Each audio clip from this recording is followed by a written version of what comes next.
Greetings, I'm Doug Luas, Dean of the Subspace Extension Annex at the University of Zebulon on Anchor. Welcome to our digital lecture series. Today's session is Sentient, Cybernetics, and Mechanon History, 300 level class. It provides an in-depth analysis of the frontier's most significant non-organic intelligence. We will explore the Mechanons' origins and the unique crystalline technology that drives their sapience. Please ensure that your data receivers are properly calibrated for high-intensity transfer, and I now turn the floor over to Professor Gaynor for the core lecture. Welcome, students, to Sentient, Cybernetics, and Mechanon History 315. In today's explainer, we're briefing you on one of the most fascinating and, frankly, potentially lethal species you might ever bump into out on the frontier. Yeah, you guessed it, we're talking about the Mechanons. Now, the famous Strelacite philosopher and historian Dorum Dasak once gave them a pretty ominous label. He called them, quote, the race of the future, they who will inherit. And honestly, understanding exactly why he said that and what these cybernetic beings are actually capable of, well, that's the kind of knowledge that could literally save your life one day out in the vastness of space. Okay, let's just quickly run through our syllabus for today. We're mapping out their entire chilling evolution, starting from abandoned, primitive parts all the way to a full-blown society. So, we'll hit Genesis on Volturnus, Anatomy of the Machine, the strict caste system, the Superiority Directive, the FY-54 Revolt, and finally, the founding of Mechano. Let's get right into it. Section 1. Genesis on Volturnus, From Ashes to Algorithms. So, to really wrap our heads around the evolution of machine intelligence, we have to look at their highly improbable origins on the desert planet Volturnus. It started with a devastating, completely unprovoked Solarthar space armada attack that nearly wiped out the intelligent Iorna dinosaurs. But here's the crazy part. Abandoned Iorna robot brains, somehow, miraculously, linked up to self-programming computers. I mean, talk about the ultimate accident, right? Without any organic supervision whatsoever, and through just a wild series of coincidences, they started building new robots. Bit by bit, they upgraded themselves until boom, true sentience. As our source material points out, standard frontier robots are to Mechanons what baboons are to Yazirians. Sure, there's a resemblance, but the leap in evolution is massive.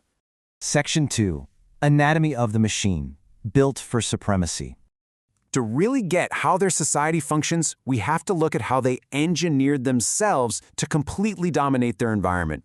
Think about their design. The Mechanon is roughly humanoid, but built entirely without any of the frailties of organic biology. We're talking a staggering 2.2 meters tall on average. It's basically the perfect intersection of crystalline logic and raw mechanical brawn. Let's break down the specs. They average about 100 kilograms of pure function. And their artificially intelligent minds, they're actually housed in these multicolored crystal clusters right on top of their heads. It's a wildly advanced computing tech that the rest of the frontier is desperately trying to figure out. The elite warriors even rock a massive metallic tail, which is crazy because they use it for perfect balance but also as a devastating melee weapon. Throw in built-in infrared and starlight optics and you've got a powerhouse. Oh, and zero smell or taste sensors. Absolutely none. They're built purely for utility with zero biological distractions. Section 3. The strict caste system.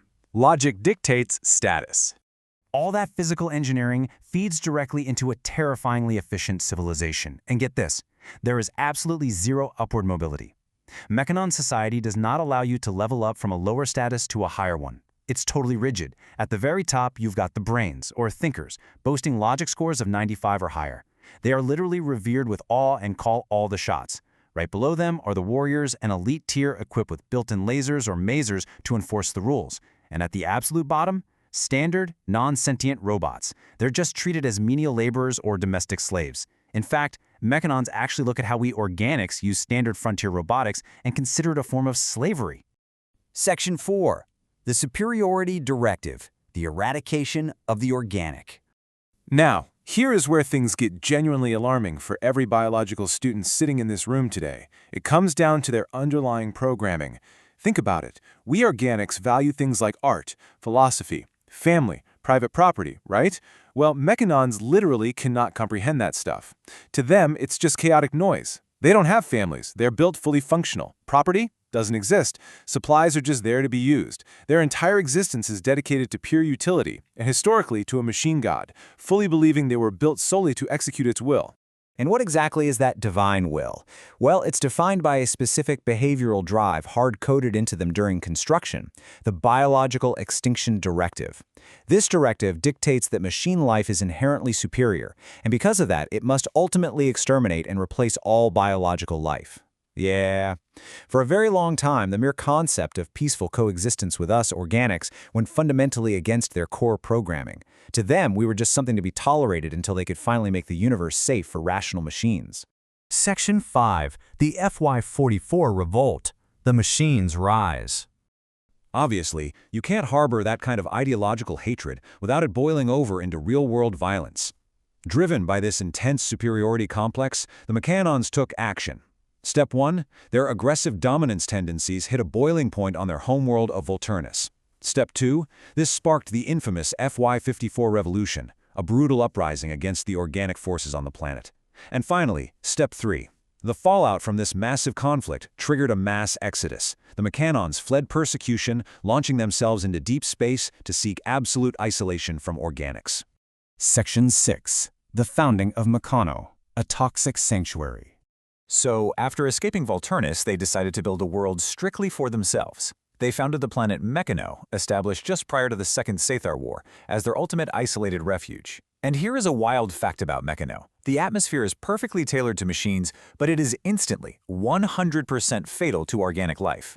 Honestly, no known biological form has ever even set foot there. They've actually petitioned the United Planetary Federation for official membership, but considering they're completely non-organic and live on a toxic world, the UPF is dragging its feet on that request.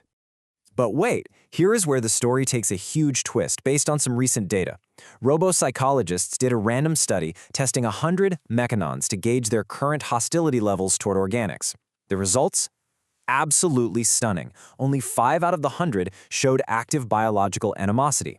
95% actually seem completely open to peaceful coexistence. What this tells us is that we're looking at a massive societal schism, a literal split in machine logic.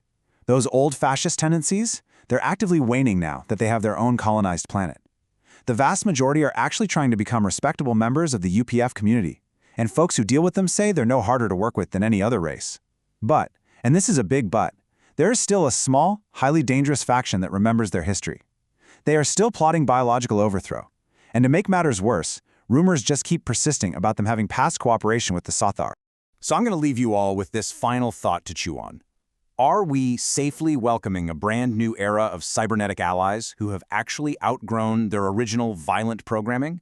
Or is that chilling biological extermination directive just lying dormant inside those crystalline brains, waiting for the perfect moment to reactivate? It's the million-credit question the entire frontier is waiting to answer. Until then, keep your scanners sharp and your power packs charged. See you next time. This concludes our survey of the Mechanon evolutionary arc. Students are reminded that the complete documentation of these events can be found in the latest Encyclopedia Galactica. This has been a production of the University of Zebulon lecture series. We are committed to the pursuit of total understanding across the stellar expanse for the advancement of all sapience. Thank you for your attention. Please terminate your data link now.